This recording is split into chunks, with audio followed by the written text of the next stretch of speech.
Tervetuloa jälleen kerran Hokipolitiksin pariin.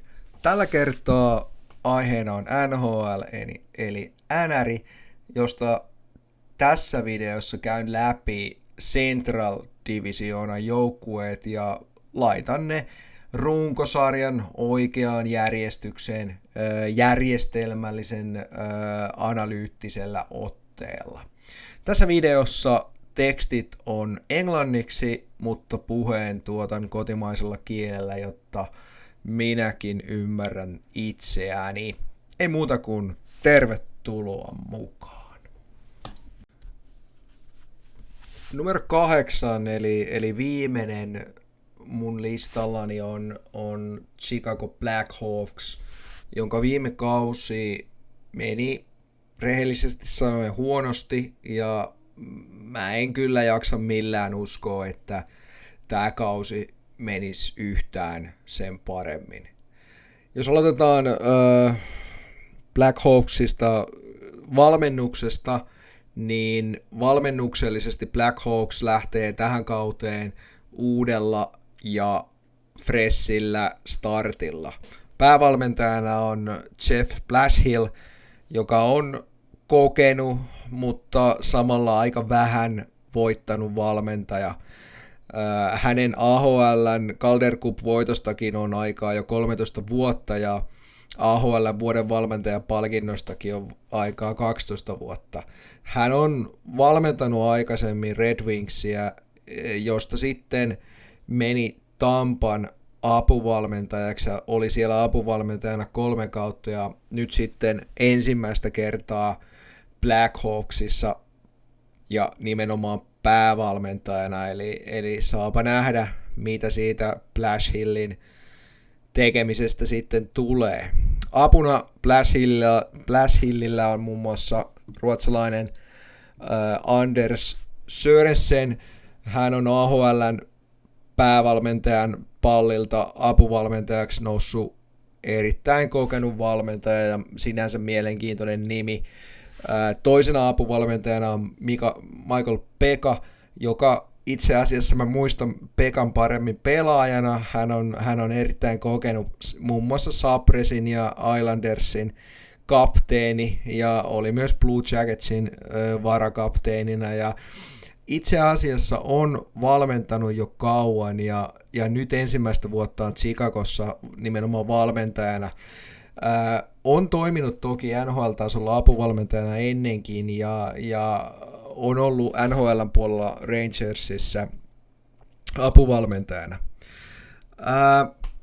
Blackhawks yrittää ehkä valmennuksellisesti lähteä hakemaan sellaista tuoretta starttia, mutta auttaako se, koska jos ollaan rehellisiä, niin tämän joukkueen rosteri ei ole edes sitä tasoa, että sen voisi edes ajatuksissaan ajatella olevan playoff-tasoa. Musta toi rosteri ei voi mitenkään riittää, ja sitä kautta mä näen, että valmennuksella voi Blackhawksissa olla todella kivinen reki vedettäväksi. Sitten jos mennään tuonne Chicago-rosteriin, niin mainittakoon, että line-upit muuten on Puckpediasta, en ole lähtenyt niitä itse tekemään. Niin ykköskenttä on Donato, Bedard, Burakovski, pakkeina Vlasic ja Rinsel. Kakkoskenttä Teräväinen, Nazar, Bertussi ja Kaiser ja Levshunov.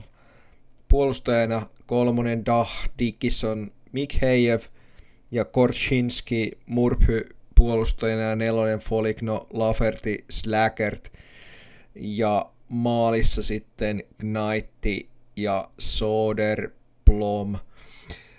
Tämä rosteri ehkä tuo mulle mieleen sen, että tässä on tasan 0 ykköskenttäläistä.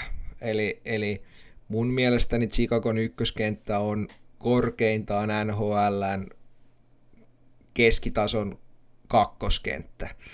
Mä kyseenalaistan myös sitä, mitä monet muutkin on esimerkiksi muissa podcasteissa kyseenalaistaneet, että pitäisikö Bedardin pelata keskellä. Mun mielestä ei, mun mielestä Bedardin pitäisi pelata laituria, mutta näin vaan Chicago laittaa Bedardin keskelle ja mä väkisinkin mietin, että meneeköhän hukkaan siinä.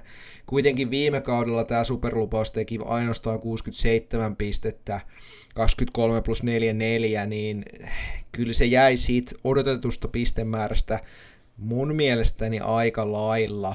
Ja on todella mielenkiintoista nähdä, että pystyykö Bedard parantamaan peliään, pystyykö Bedard viemään joukkuettaan väkisin voittoon jossain otteluissa, sitäkin mä epäilen erittäin paljon, ja on oikeasti mielenkiintoista nähdä, että mitä tapahtuu, koska Bedard on tämän tulevan kauden jälkeen RFA, ja se tarkoittaa sitä, että Chicagon täytyy käydä aikamoiset keskustelut sopimuksesta Bedardin kanssa. Varmasti Chicago haluaa tehdä sen sopimuksen, mutta kuinka monta miljoonaa sinne joudutaan pistää, niin se onkin sitten hyvä kysymys, ja tämä kausi tulee näyttämään aika paljon siinä, että paljonko niitä miljoonia siellä sopimuksessa on.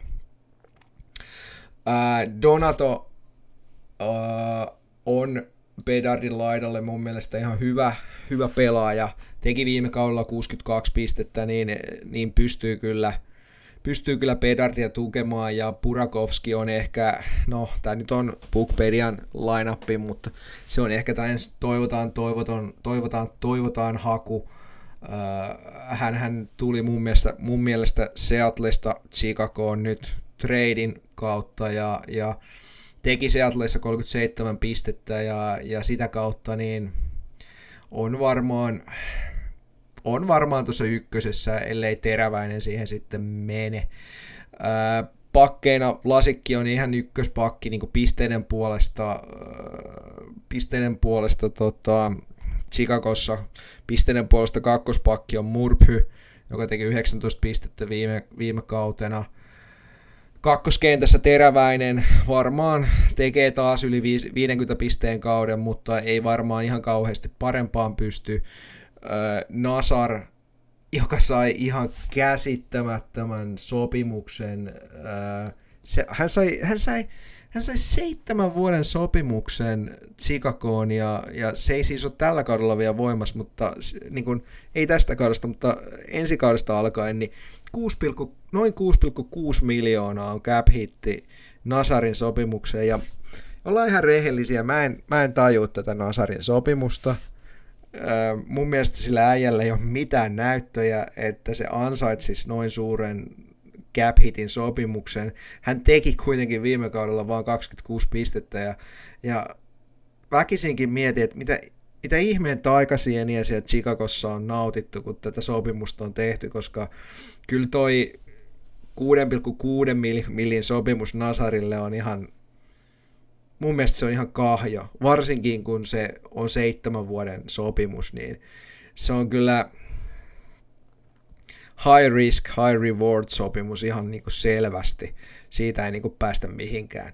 Bertussi, hänestä mä tykkään ja varmasti pärjää hyvin, mutta tekeekö enää tänä kautena pisteitä? Viime kaudella teki 46 pistettä, nyt pääseekö edes 40 Nazarin kanssa?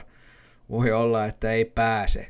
Kolmoskenttä alkaa olemaan sitten jo aikamoinen jarrukenttä, jos ei Mikheijeviä lasketa, joka teki 34 pistettä. Ja neloskenttä, jossa on Foligno, niin on kyllä myös aikamoinen jarrukenttä. Mä ehkä nostaisin Folignoa pois tuolta nelosesta, mutta tämä nyt on Bookpedian line-appi.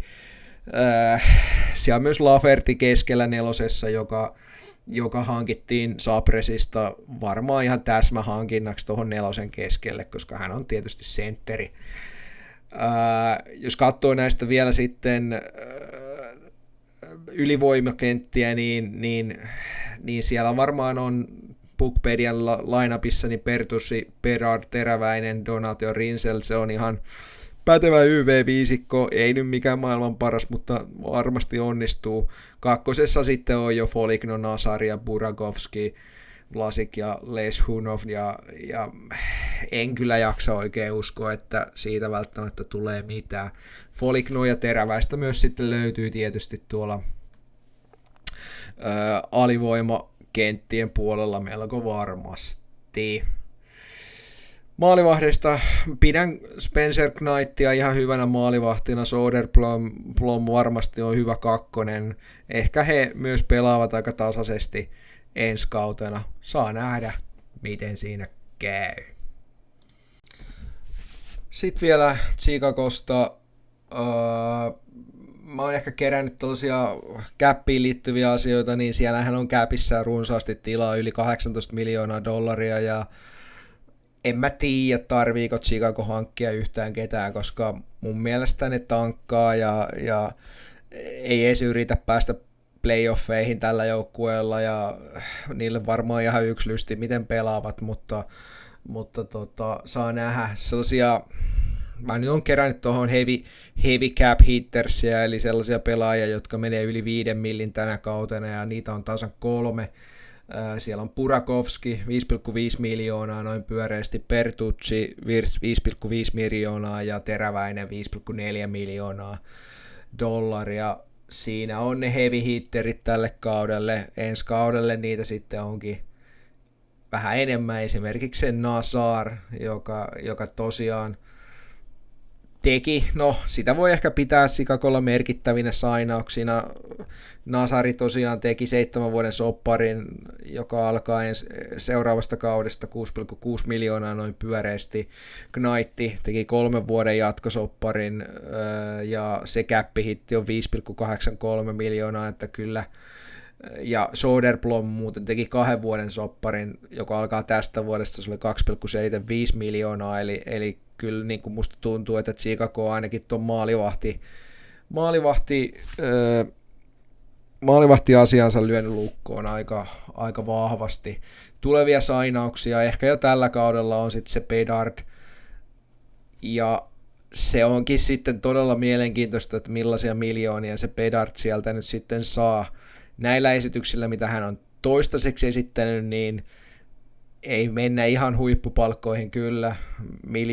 Miljoona palkkoihin totta kai mennään, mutta ei mennä edes lähelle 10 kyllä noilla pisteillä, että kyllä Bedardin täytyy tällä kaudella ihan oikeasti parantaa aika merkittävästi. Tosiaan Chicagosta sanoisin näin lyhyesti summattuna, että mä uskon, että tämä joukkue tankkaa.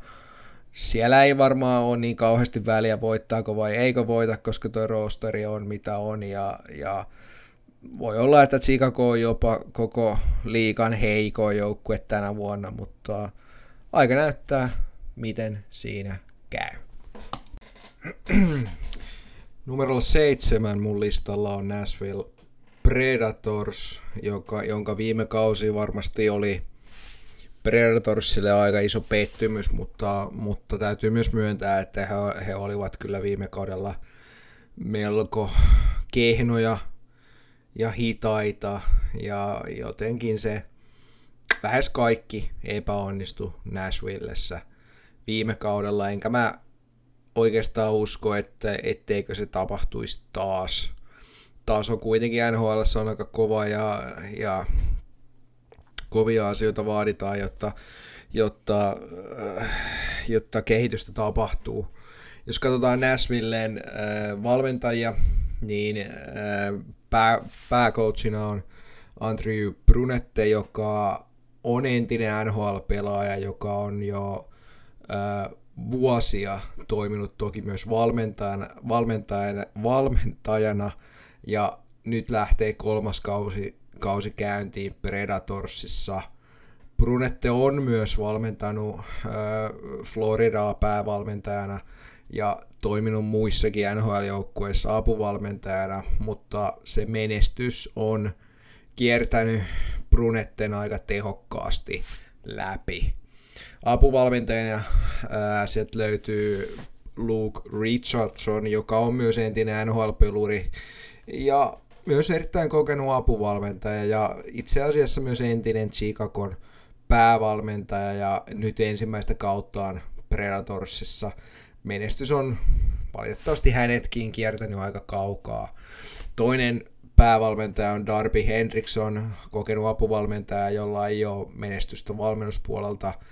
Tuli viime kautena Minnesota Wildin organisaatiosta Predatorsiin, ja kolmas apuvalmentaja on Derek McKenzie, joka on toiminut Floridan apucoachina, ja nyt on kolmas kausi menossa Predatorsin apucoachina. Ei menestystä hänellekään. Tämä Predatorsin, niin, jos katsotaan tätä, niin Predatorsin valmennustiimi on oikeasti aika kokenut, mutta se menestys on tosiaan kiertänyt sen koko valmennustiimin aika tehokkaasti. Ja jotenkin mulla ei itsellä ole ihan kovin isoa luottoa Predatorsin ja Predatorsin valmentajiin siinä mielessä, että viime vuonna aika NHL:ään siis aika hidasta peliä pelanneeseen Nashvilleen, ja kun nyt miettii, että se pelaajat eli se rosteri on vuoden vanhempi, niin kyllä se vaan on niin, että se menestys saattaa oikeasti taas kerran tänä kautena kiertää kaukaa. Siellä pitäisi valmentajien vetää kaneja hatusta, mutta sitä tuskin tulee tapahtuu. Itse jopa mietin sitä, että jos kausi lähtee Nashvilleltä huonosti käyntiin, niin mä en oikeasti ihmettelisi, vaikka Brunette saisi monoa ja tilalle nousisi sitten apukoutsi Luke Richardson. Mä ainakin näen, että tää on ihan täysin mahdollista, että näin voi tapahtua. Jos sitten katsotaan Nashvillen rosteria, niin aloitetaan maalivahdeista, jossa on selkeänä ykkösenä vielä Saros ja kakkosmokkena Annunen. Molemmat maalivahdit epäonnistui viime vuonna selkeästi. Heidän molempien torjuntaprosentti oli alle 90 ja päästettyjen maalien keskiarvokin oli melkein molemmin. No, Annusella oli yli 3 ja Saroksella just alle 3 per peli, ja se on kyllä sellainen numero, että niitä apuja Sarokselta tai Annuselta ei joukkueelle tullut, kun oli huono ilta menossa. On ihan selvää, että varsinkin Saroksen, joka tienaa kaudesta $7,74 miljoonaa, niin hänen täytyy parantaa sitä peliään aika merkittävästi. Tämä on oikeastaan aika mielenkiintoinen asia Saroksen osalta, ehkä senkin takia, ellei väärin muista, niin Saros on aika pienikokoinen maalivahti, niin silloin niitä ihmetemppuja kyllä pitäisi pystyä tekemään. Varsinkin kun NHL:ssä suositaan nyt vähän isompia maalivehtoja syystä, että he peittävät enemmän tietysti, mutta paljon parannusta täytyy tapahtua tuolla osastolla. Sitten jos katsoo rosteria, niin nämä on muuten Bookpedian rostereita en lähtenyt taaskaan itse tekemään, niin siellä on Forsberg, O'Reilly ja Marchessault ja he tekivät viime kautena ihan mukavasti pisteitä, varsinkin Forsberg, joka painoi 76 pojoa, O'Reilly 53 pojoa ja Marchessaultkin teki 56 pojoa. Ja jos siellä ykkösparissa on Josi ja Blankenburg, joka alkaa olemaan parhaassa pakkiessä, eli 27-vuotias, kun taas Josi, joka teki 38 pistettä viime vuonna, niin on jo 35-vuotias. Kakkosesta sitten löytyy Evangelista, Svechkov ja Stamkos, pakeista Skei ja Parron. Mun mielestä ihan hyvä kakkoskenttä, ehkä toi Svechkov Bookpedian generoimana on kyllä pieni arvotus ainakin mulla. Kolmoskentästä Punting, Haula, Kemel. En kyllä jaksa oikein uskoa, että Kemel pääsisi tai saisi hirveästi peliaikaa Predatorsista, mutta Bookpedia uskoo ja luotetaan siihen. Pakkeina kolmosparissa olisi Hague ja Berbix. Nelosessa on mielenkiintoisia pelaajia, se on Smith, McCarron ja Leheureux ja erityisesti McCarron ja Leheureux on sellaisia pelaajia, jotka niin kuin voi yllättää monet tänä kautena, eli odotan heiltä ensinnäkin merkittävää parannusta pisteisiin, mutta odotan heiltä myös parempaa kokonaisvaltaista peliä ja uskon, että he ovat Nashvillen tällaisia mustia hevosia. Sinänsä Nashvillen joukkue näyttää ehkä hieman huolestuttavalta. Forsberg muistaakseni on 31-vuotias esimerkiksi, mutta O'Reilly on jo 34, Marchessault myös 34, Stamkos 35-vuotias ja se vaan kertoo sen, että joukkue ikääntyy koko ajan ja nyt se on vuotta vanhempi ja se ydin, se mikä pitäisi tehdä niitä pisteitä, niin alkaa oikeasti vanheneen ja tilannehan on oikeasti se, että kun pelejä pelataan 82, niin jaksaako Stamkos, Marchessault ja O'Reilly pelata, niin se onkin sitten hyvä kysymys. Jos katsotaan vielä sitten Nashvillen taloudellista puolta, niin tällä hetkellä cap space on 9,3 miljoonaa jäljellä, eli periaatteessa jos Nashville tarvii, niin siellä on mahdollisuus hankkia kenties hyökkääjä. Mä näkisin kenties keskushyökkääjä nimenomaan on ainakin sellainen, mikä kakkosketjun keskushyökkääjä, mikä voisi olla ehkä Nashvillelle sellainen, minkä he tarvii. Jos katsotaan niitä pelaajia, jotka tienaa eniten Nashvillessä, niin se on Josi noin 9 miljoonalla, Forsberg 8,5, Stamkos 8, Saros 7,74, Skei 7, Hague 5,5 ja Marchessault 5,5 miljoonaa, ja tuossa nyt on heti 7 pelaajaa, joiden täytyisi oikeasti jopa vielä nostaa tasonsa viime kaudesta, vaikka ovatkin vuotta vanhempia. Stamkoskin tosiaan 35 niin, ja teki 53 pistettä, niin kyllä mä odottaisin, että Stamkos pääsisi johonkin 70-75 pisteeseen. Ja Josi toki, joka on myös 35-vuotias, niin pystyisi ainakin säilyttämään sen tasonsa, mikä hänellä on, niin kyllä noihin rahoihin niin Nashvillen pitäisi saada kyllä pelaajistaan enemmän irti, mitä he viime kautena saivat. Jos katsotaan ihan tradeja, mitä Nashville on tehnyt, niin Nashville hankki Vegasista Haguen ja laittoi ne Vegasiin päin Lawsonin ja Sissonsin. Lawson ei ollut menetys Predatorsille, enkä mä pidä Sissonsin menetystä sellaisena, etteikö sitä voisi paikata. Sen lisäksi Nashville hankki Haulan Devilsistä ja antoi takaisin Hanselin, joka ei ollut Nashvillessä vakiokokoonpanon pelaaja. Ja mä sanoisin näin, että Haula oli oikeasti Predatorsilta täsmähankinta keskelle ja nimenomaan tuonne alakenttien keskelle. Todennäköisesti mä sanoisin, että kolmosen keskelle, ehkä jopa kakkosen keskelle, jos Svechkov ei onnistu siinä kakkosen keskellä, niin Haula oli hyvä hankinta heiltä. Jos katsotaan sitten uusimpia sainauksia Nashvillestä, niin siellä on Berbix 2 vuotta, 2,75 miljoonaa. Berbixin houkuttelu oli mun mielestä jopa parempi veto kuin tuon Haguen houkuttelu Vegasista, koska mä väitän, että Berbix on nykykunnossaan parempi peruspuolustaja kuin Hague, ja kun Hague hankittiin Vegasista, niin Nashville löi hänelle käteen 4 vuoden ja 5,5 miljoonan lapun, ja mä pidän tätä oikeasti aika erikoisena siinä mielessä, että Hague ei todellakaan ole mikään pistemies, vaan mun mielestäni peruspuolustaja, joka tekee ruutunsa ja teki sen oikeasti Vegasissa, mutta entä nyt, jos sä saat 5,5 miljoonaa händyyn, niin kyllä sun täytyisi olla heti siellä Josin ja Skein takana tukemassa aika kovallakin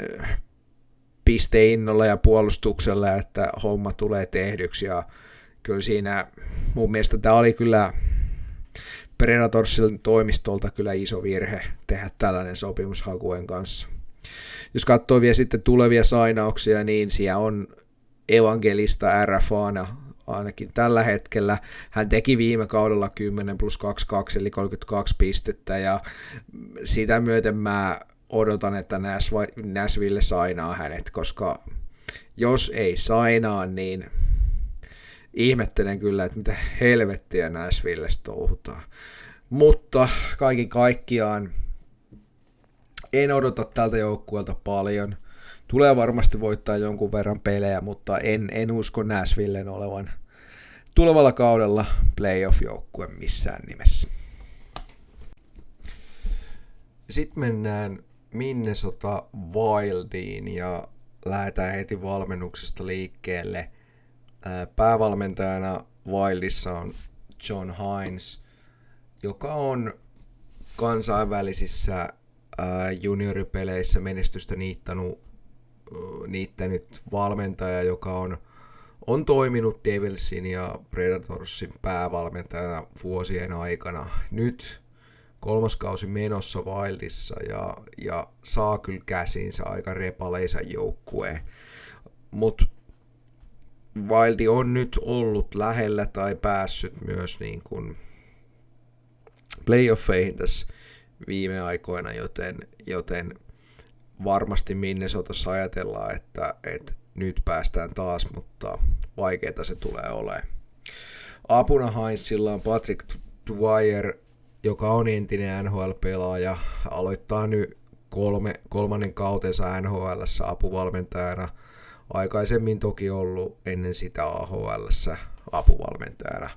Sitten siellä on Jason King apuvalmentajana, joka on pääosin pelaajana, AHL:ää pelannut pelaaja, joka on toki vuosia ollut apuvalmentajana ensin AHL:ssä, sitten NHL:n puolella Canucksissa ja nyt 3. kauttaan Wildissa. Tämä Wildin valmennustiimi näyttää omalla tavallaan melko kevyehköltä mun silmään, mutta ehkä nuo apuvalmentajat, joilla on pelaajakokemusta, pystyy repiin tästä joukkueesta kaiken irti joka ottelussa. Mä jotenkin, mulla on sellainen fiilis, että Wild lähtee melko varmasti tähän kauteen puolustus edellä, koska sen hyökkäys on aika köyhä ja repaleinen, ja mä uskon, että taktiikka näyttelee suurta osaa Hinesin valmennuksessa. Ja jälleen kerran pakko miettiä, kun Wildissa ajatellaan varmasti, että playoffeihin täytyy päästä, niin voiko Hinesin esimerkiksi valmennuspaikka olla liipasimella? Ehkä ei. Saa nähdä, miten käy. Sitten jos katsotaan Wildin rosteria, niin aloitetaan taas maalivahdeista. Ykkösmaalivahtina siellä on Gustafsson, joka torjui viime vuonna tosi hyvin ja taisi päästä muistaakseni Four Nationiinkin torjumaan. Torjuntaprosentti hänellä oli 91,4 ja GAA 2,56.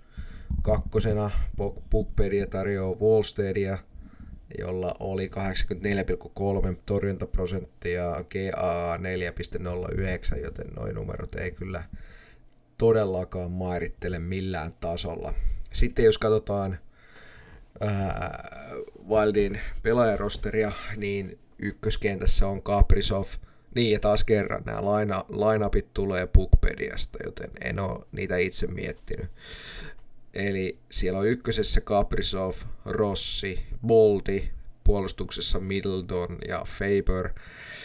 Kaprizov on ollut nyt viime aikoina otsikoissa aika paljon, koska raportoidusti hän kieltäytyi, oliko peräti 14 vai oliko peräti 16 miljoonan dollarin sopimuksesta per kausi. Se kertoo ehkä enemmän siitä mun mielestäni, että Kaprizov ei halua pelata Wildissa tämän kauden jälkeen. Ja jos tohon rahaan ei tule, niin joko Kaprizov ei usko, että Wildissa pystytään rakentamaan mestarijoukkue, tai sitten hän ei vaan halua pelata Wildissa. Se on ne asiat, mitä Kaprizovilla on. Rossi kirjoitti just,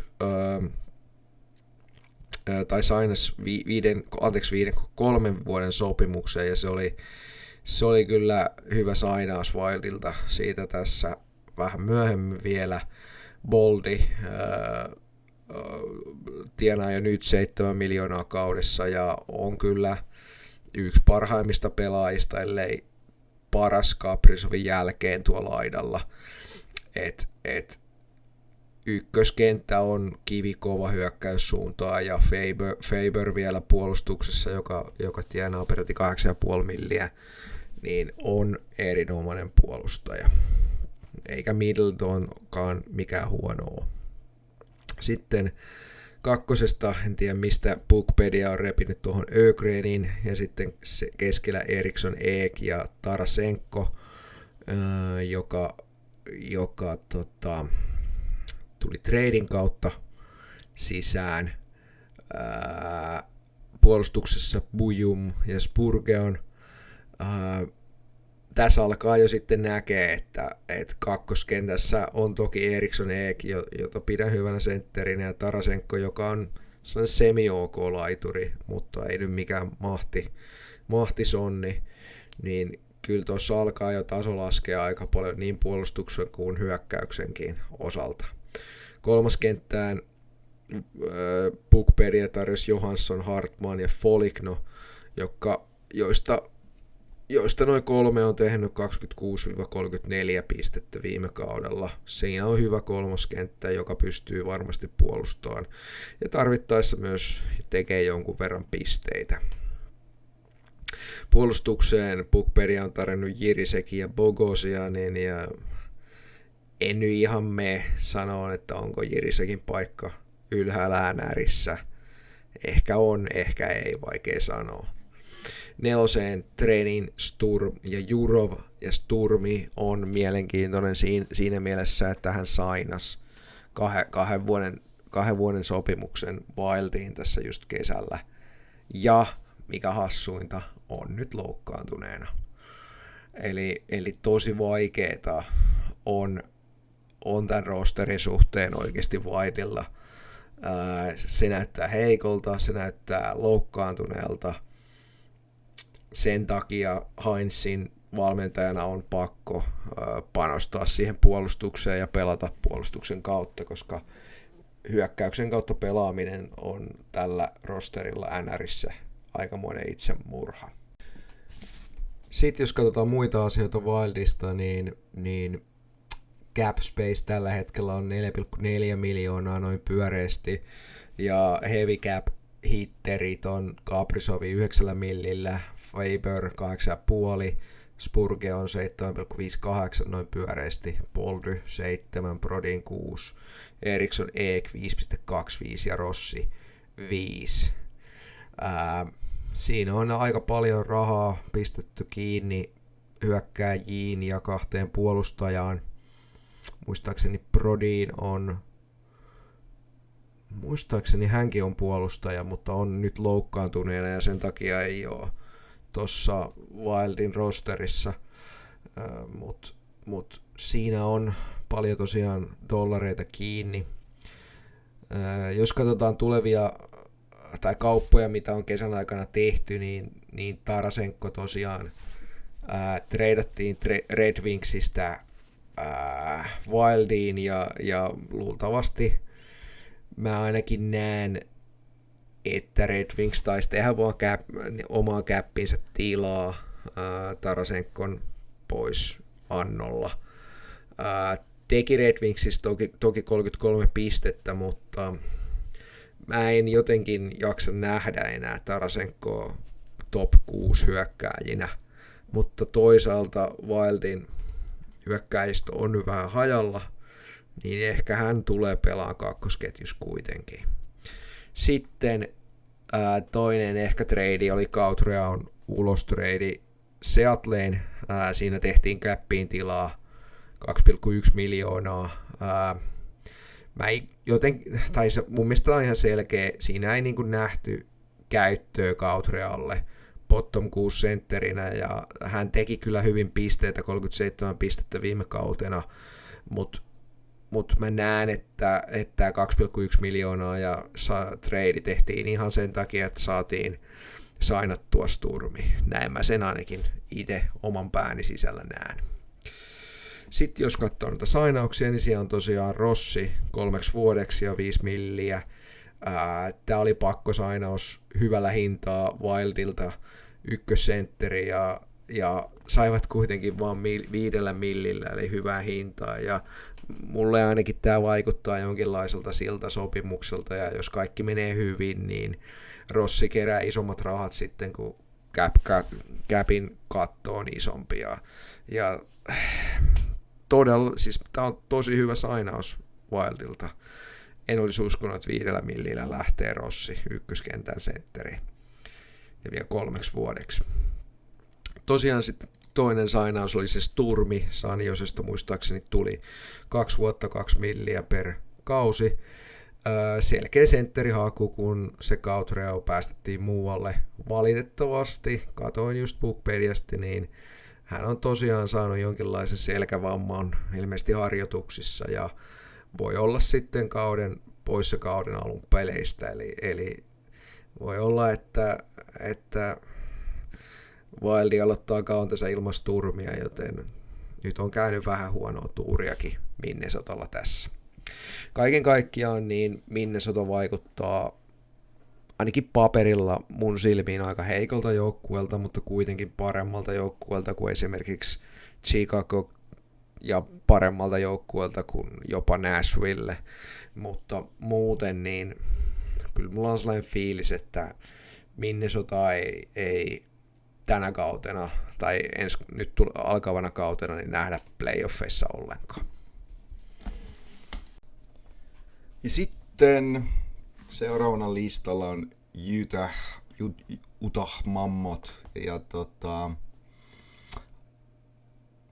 niin, Utahi eli entinen Arizona niin on mulla on sellainen tunne, ja tietysti on se myös ihan faktaakin, että Utahi on tekemässä nousua, mutta tuleeko se vielä tällä kaudella, niin se jää nähtäväksi. He ovat kuitenkin varmaankin tällä tulevalla kaudella hyvin lähellä sitä playoff-paikkaa, mutta voi olla, että se jää saamatta se playoff-paikka. Aika näyttää. Valmentajina Utahilla on Andre Tourigny, jolla on nyt 5. kausi lähtemässä käyntiin. Utahin valmentajana, sitä ennen hän oli siis Arizonan valmentaja. Ja koska kyseessä on 5. kausi, niin tässä voidaan alkaa jo odotella, että nyt voisi hommasta tulla jo jotain. Sillä Arizonan ja Utahin menestys on vähän kuin piippuun jäänyttä. Toki täytyy aina muistaa se, että Stanleyä on äärimmäisen vaikea voittaa, mutta ainakin playoffeihin pitäisi Utahin nyt punnertaa ja itse mietin, että mahtaako se nyt oikeasti vieläkään onnistua. Apuvalmentajina Tourignylla on John Madden, joka on hänen apuvalmentajanaan toiminut jo 3 kautta ja on suhteellisen kokenut apuvalmentaja. Toisena apuvalmentajana on Blaine Forsythe, jolla on lähdössä 3. kausi käyntiin apuvalmentajana Utahissa ja oli sitä ennen erittäin pitkään Capitalsissa, Washingtonissa ja on itse asiassa nostellut myös kannuakin. 4. valmentajana Utahilla on Mario Duhamel ja on ollut tässä samassa jengissä jo pitkään mukana. Hänelläkin lähtee Tourignyn tapaan 5. kausi käyntiin Utahissa ja on itse asiassa seurannut Tourignyä sinne, minne Tourigny menee. Hän muun muassa valmensi aiemmin OHL:n Ottawa 67, jossa Tourignykin valmensi. Jos katsoo valmennuskokoonpanoa, niin se vaikuttaa mun mielestä hyvältä, mutta Utahilla alkaa olemaan koossa sellainen rosteri, että nyt pitäisi alkaa saamaan niitä tuloksia. Kyllä se varmasti Utahin toimistolla se minimipaikka on ainakin se, että Utahi pääsee playoffeihin, ja jos sitä ei tule, niin kyllä tässä varmaan voisin herkästi olettaa, että toimistolla Utahissa katsotaan, että jatketaanko Toureknyn sopimusta vai kengitäänkö se ulos. Sitten jos katsotaan Utahin rosteria, niin aloitetaan tuosta maalivahdeista. Siellä on ykkösmaalivahtena Velmelka, joka torjui viime kaudella ihan okosti. Torjuntaprosentti oli 90,4 ja GAA 2,58, joka itse asiassa oli esimerkiksi parempi kuin Bluesin Binningtonilla, totta kai parempi kuin Sarosilla ja totta kai parempi kuin Spencer Knightilla Blackhawksista, eli eihän ihan turha maalivahti siinä mielessä ole. Kakkoseksi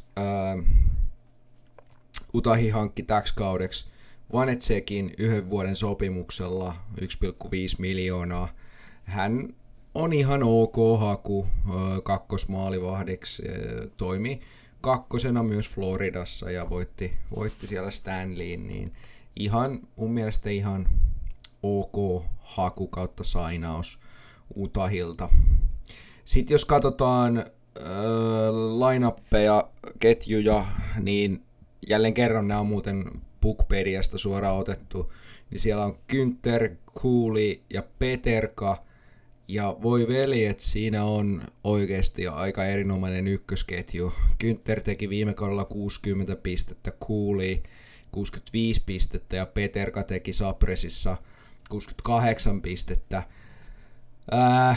Mun on pakko sanoa, että Utahilla on aika hyvin pulla tuunissa sen suhteen, että tämä koko ykkösketjun kolmikko, niin okei, Cooleylla ei ole vielä jatkosopimusta, mutta varmasti tulee saamaan sellaisen, mutta Günther, Cooley ja Peterka, niin ne on oikeasti vielä nuoria ja nousevia kykyjä. Cooley on 2-1, Peterka 2-3 ja Günther 2-2, ja ei ole väärin sanoa, että Utahi voi aika pitkän aikaa, melkein, jos haluaa, niin melkein varmaan 10 vuotta nojata tähän kolmikkoon. Ja jos he jatkaa tuota pistetehtailua sillä tasolla, mitä he ovat tehneet, niin ja vielä parantaa tuosta nykyisestä, niin kyllä silloin pullot on aika hyvin uunissa. Kun ykköspakkina on sitten vielä Sergachev, teki muuten 53 pistettä viime vuonna, eli erittäin hyvin pakiksi. Ja omaa myös siinä samalla suurimman capin Utahista, joka on muuten 8,5 miljoonaa. Niin kyllä siinä on aikamoinen ykköspakki myös ja hyvä haku Utahilta olemassa. Puckpedia on laittanut siihen Marinon sitten toiseksi.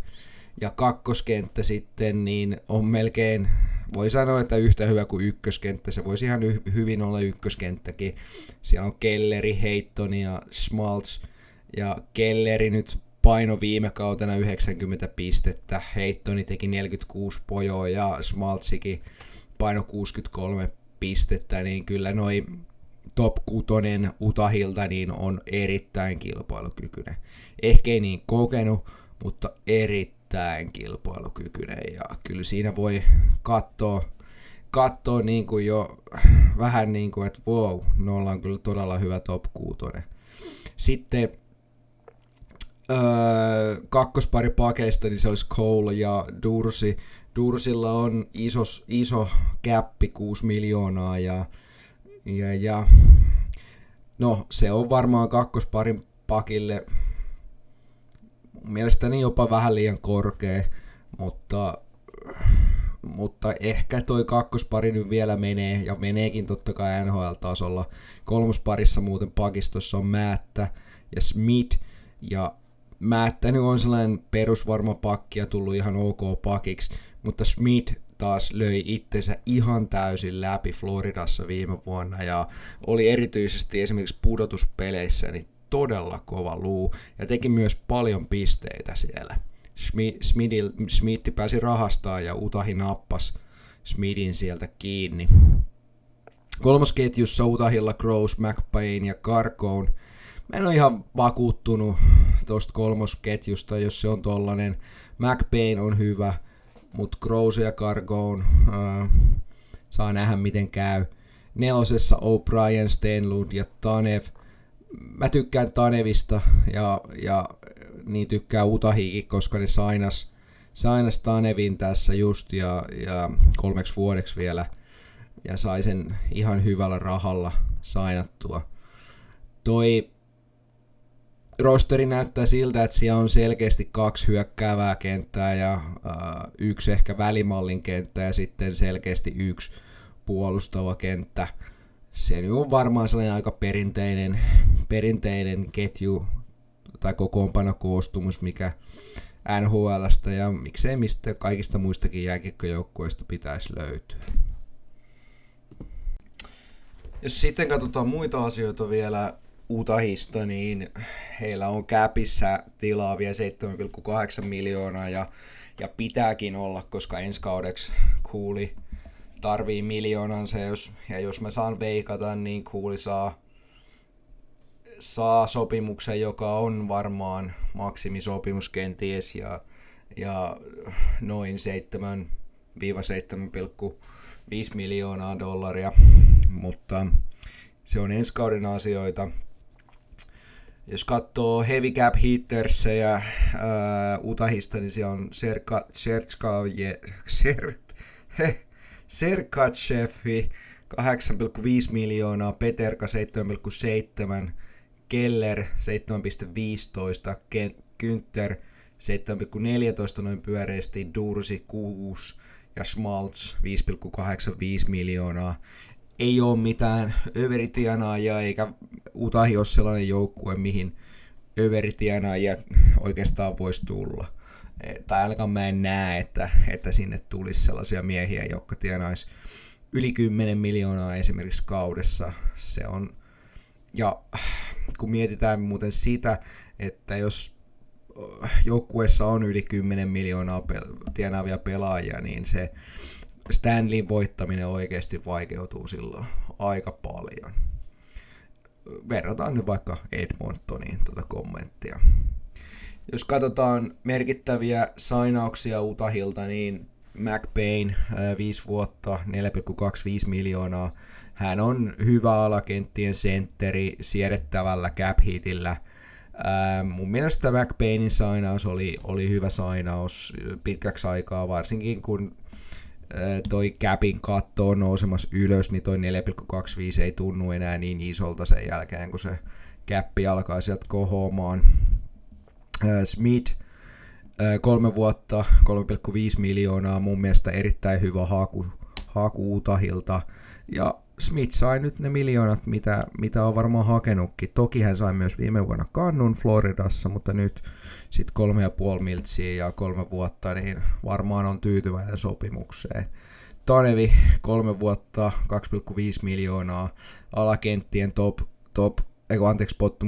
bottom 6 hyökkääjä, hyvä puolustava pelaaja ja mun mielestä tärkeä sainaus Utahilta, hyvä haku.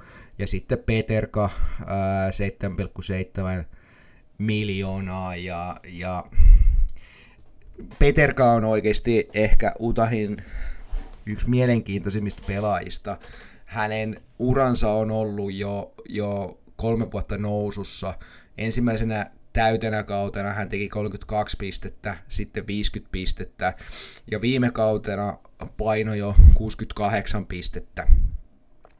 Peterka on oikeasti todella hyvä hankinta Utahilta ja no voi vaan ihmetellä, että miten Sabres onnistuu hankkiin tai löytään näitä superkovia pelaajia ja sitten se ei onnistu joukkueena ja sitten Sabresilla on tapana treidata näitä hyviä pelaajia ympäri NRiä ja Sapres on mun mielestä vähän niin kuin muiden joukkueiden pelaaja kasvattama, jonka kasvattaja ei niin kuin Sapres kykene hyödyntämään millään tavalla. Muut joukkueet kyllä pystyy hyödyntämään niitä, mutta Sapres ei. Toki ollaan nyt rehellisiä, varmaan Sapres olisi halunnut tehdä sainauksen Peterkan kanssa, joka oli RFA, mutta siinä taisi varmaan käydä niin, että Peterka ei halunnut jäädä Sapresiin ja sen takia Peterka sitten treidattiin Sapresista Utahiin, joka antoi vaihdossa sitten Doanin ja Kesselringin. Ehkä vielä mainitaan se, että Utahista lähti Machelli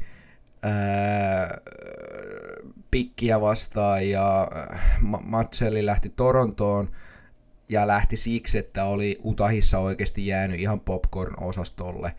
Ja kun hän on laituri, niin, ja hänen pitäisi olla top 6 laituri, tai vähintään kolmoskentän laituri, niin sitä parannusta tai sitä, että hän pääsee pelaamaan, niin mun mielestä ei ollut näkyvissä.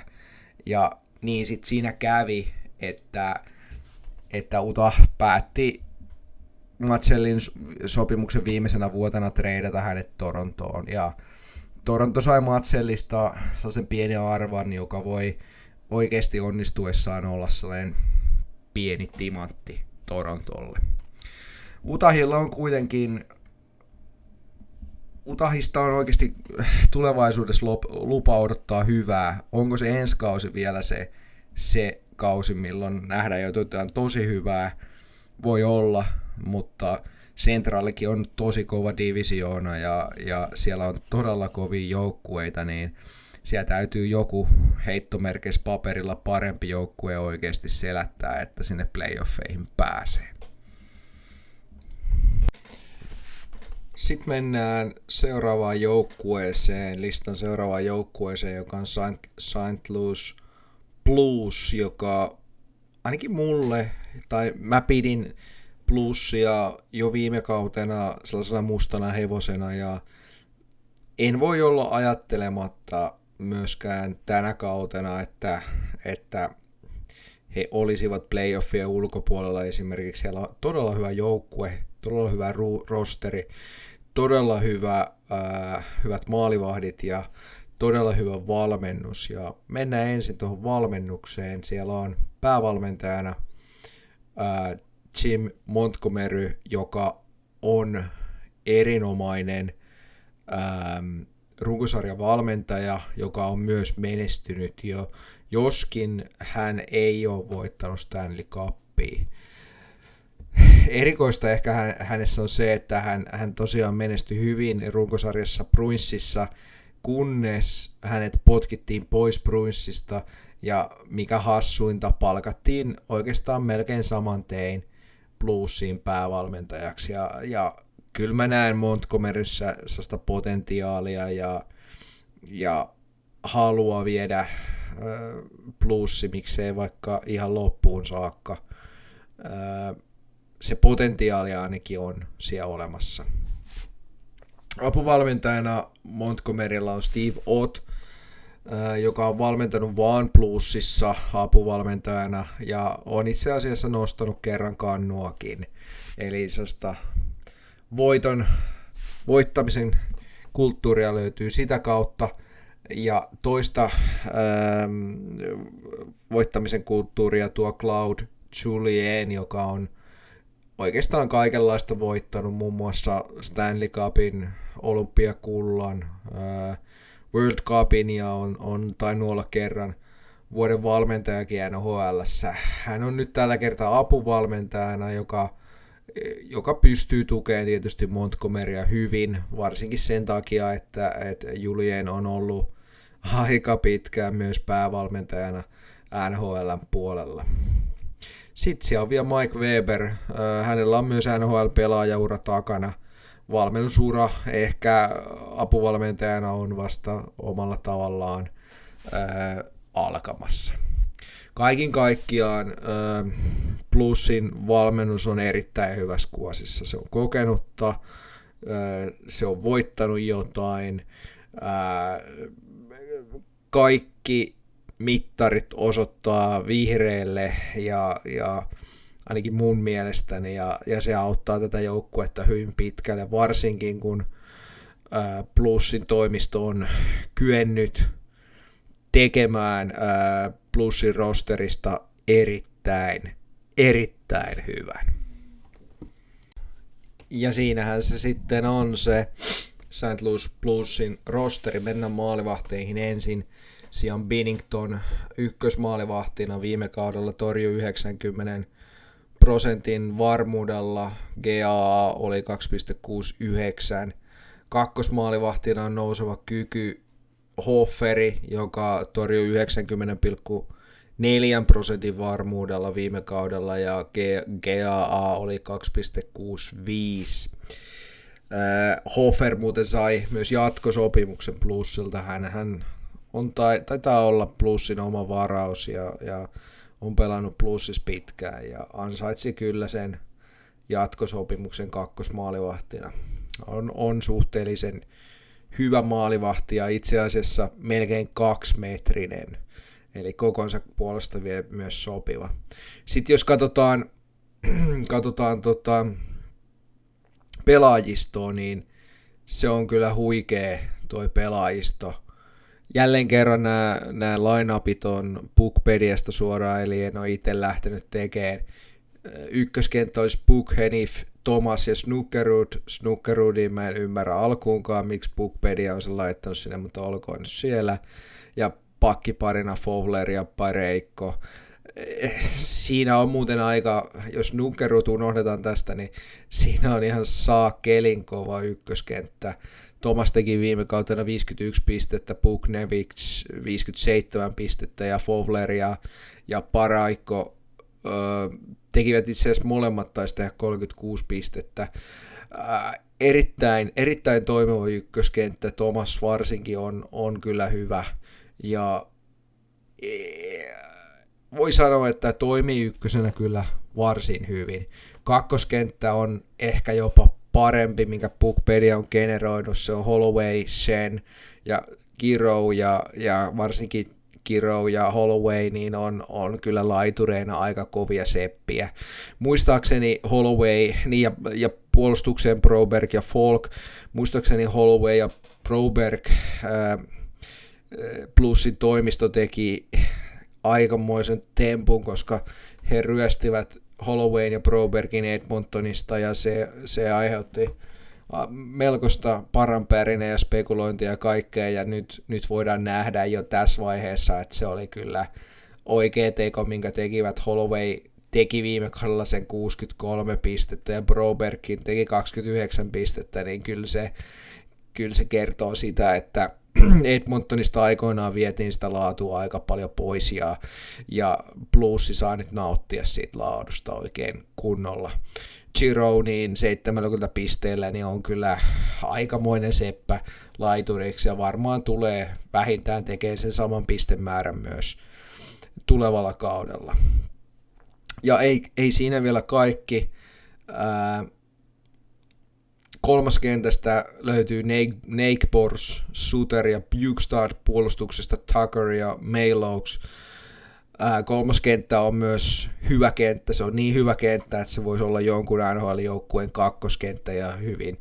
Nate Bors teki 46 pistettä.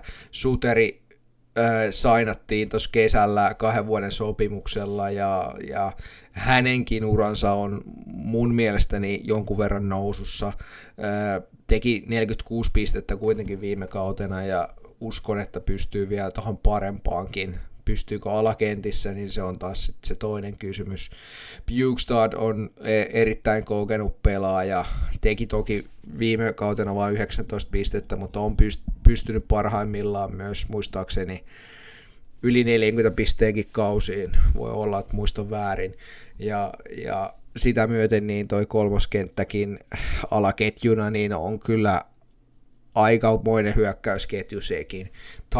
Tucker teki vain 7 pojoa viime vuonna ja Maillouks tuli Canadiensista Montrealista, mutta nämä on nyt tosiaan Puckpedian generoimia. Neloskenttään Puckpedia on generoinut Toropsenkon, Sundqvistin ja Walkerin, ja täytyy myöntää, että siinä on myös pisteiden puolesta aika kova neloskenttä. Toropchenko teki 18, Sundqvist 20 ja Walker 16 pistettä, ja kyllä tuota rosteria niin voi katsoa, että ei siellä niin kuin St. Louisissa tarvitse hävetä tätä rosteria. Se on äärettömän paljon kovempi rosteri kuin vaikka Black Hawksilla, äärettömän paljon kovempi rosteri kuin Nashvillellä, joka on samassa divisioonassa kuitenkin Centralissa kilpailemassa Bluesin kanssa playoff-paikasta. Ja voin sanoa, että Blues on näihin kahteen joukkueeseen verrattuna esimerkiksi oikein vaan huomattavasti paljon parempi. Se on parempi rosteriltaan, se on parempi maalivahdeltaan ja se on parempi valmennukseltaan. Ja niin kuin tuntuu siltä, että Bluesilla on jokainen osa-alue mietitty aika tarkkaan. Mulla tulee Bluesista, en tiedä miksi, mutta jonkun asian, jostain syystä tulee Bluesista jonkinlainen Florida-vipa, mutta aika näyttää, miten Bluesin tulee käymään. Joka tapauksessa Blues on vahva joukkue tulevana kautena. Sitten jos katsotaan Bluesin taloudellista puolta, niin Capissa ei ole kyllä yhtään tilaa, siellä on 0,63 miljoonaa vaan tilaa, ja jos katsotaan tuollaisia heavy cap hittereitä Bluesilta, niin siellä on Giro 8,13 miljoonaa noin pyöreästi, Thomas 8,13 miljoonaa, Buchenif 8 miljoonaa, Shen 6,5, Falk, Krug, Paroikko 6,5 myös ja Binnington 6 miljoonaa ja ainakin pisteiden valossa ja myös varmaan peliotteiden valossa muutenkin, niin kyllä noin miljoonat Bluesissa nimenomaan on ansaittuja miljoonia, ettei siellä ainakaan turhasta makseta. Jos katsotaan tradeja, mitä on tapahtunut, niin ainoastaan ulos lähti Boldukki Canadiensiin ja sisään tuli Miloaks Canadiensista. Siinä ehkä menetettiin hyökkääjä ja haettiin nuori puolustaja tilalle. Muistaakseni, olisiko niin, että Bluesilla oli Suteri kolmosparin pakkina ja oliko hän peräti 40-vuotias, niin olisiko lopettanut uransa tai ei saanut sopimusta, niin nyt haettiin nuori puolustaja tilalle.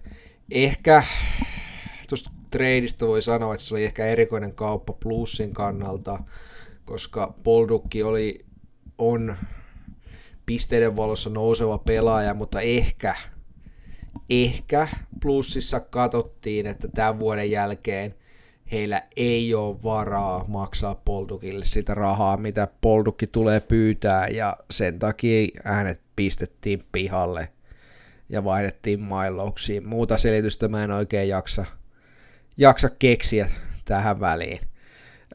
Ehkä jotain merkittäviä sainauksia, niin Suter 2 vuotta, 4,13 miljoonaa, alle 30-vuotias pelaaja tosiaan, ja se ura on selvästi nousussa. Alakenttien sentteri varmastikin kolmosen sentteri.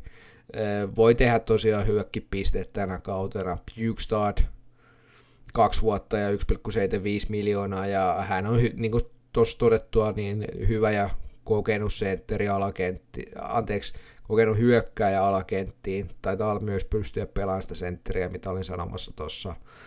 Ja sitten Hofer 2 vuotta, 3,4 miljoonaa. Sanoinkin tuossa aiemmin jo, että ansaitsi sen jatkosopimuksensa kakkosmaalivahtina. Tulee varmaan olemaan Bluesin ykkösmaalivahti jossain vaiheessa, jos ei nyt ihan mukkelis uransa jostain katujyrän alta vedä, mutta muuten niin odotan kyllä Hoferista, että hän tulee nousemaan jossain vaiheessa Bluesin ykkösmaalivahdeksi. Erittäin mielenkiintoinen joukkue, erittäin hyvä joukkue ja erittäin hyvin valmennettu joukkue. Odotan paljon Bluesilta tällä kaudella.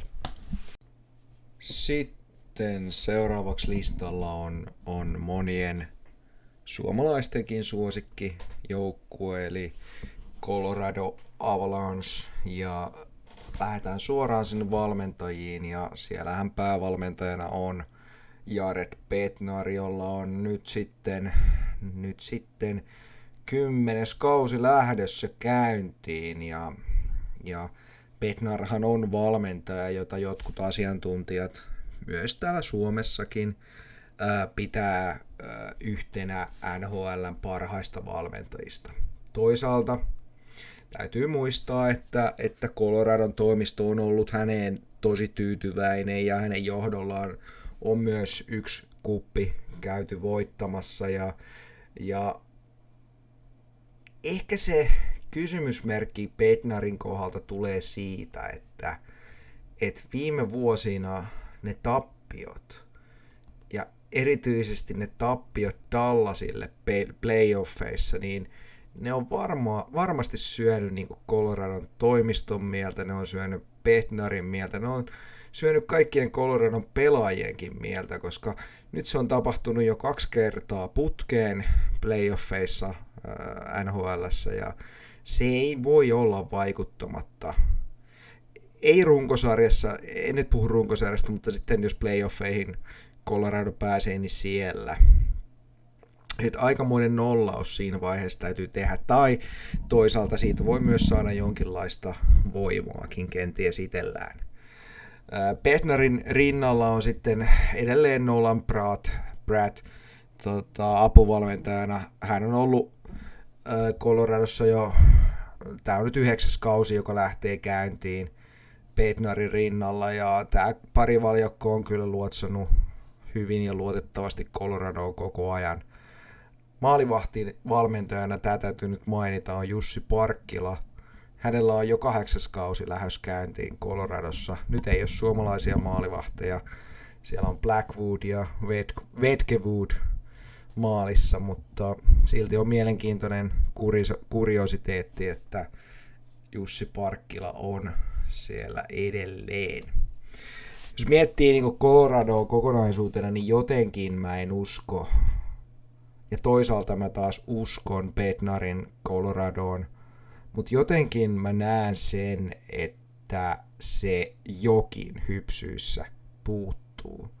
Onko se sitten rosterissa hyökkäyksen syvyys vai mikä, mutta Coloradossa on mun mielestä liikaa kysymysmerkkejä ihmeteltäväksi. Totta kai, niitä on joka joukkueessa, mutta Coloradossa on monta kysymysmerkkiä. Missä kunnossa Landeskog on? Missä kunnossa Nick Huskin on? Et sillä on oikeasti aika paljon merkitystä, että missä kunnossa esimerkiksi nämä ukot siellä on. Sitten jos katsotaan Coloradon rosteria, ja jälleen kerran muistutettava, että nämä lineupit on suoraan Puckpediasta otettu, en ole käyttänyt niiden miettimiseen yhtä aikaa, niin, aloitetaan maalivahdesta, siellä on Blackwood ja Vedkewood. Blackwood ehkä se ykkösmaalivahti, torjut viime vuonna 91,3% varmuudella, GAA oli tosi pieni, 2,33. Vedkewood oli vielä parempi tilastoissa, 91,7 oli torjuntaprosenttia, ja GAA vaan 1,99. Et siinä mielessä mä uskon, että maalivahtitilanne Coloradolla on kunnossa, joskin olin näkevinäni, että Blackwood on loukkaantuneena tällä hetkellä, mutta en tiedä sitten, että kuinka pahasti hän on loukkaantunut. Sehän on mielenkiintoinen kysymys. Pelaajiston puolella sitten ykkönen Nick Huskin, McKinnon, Nekas, todella kova ykköskenttä.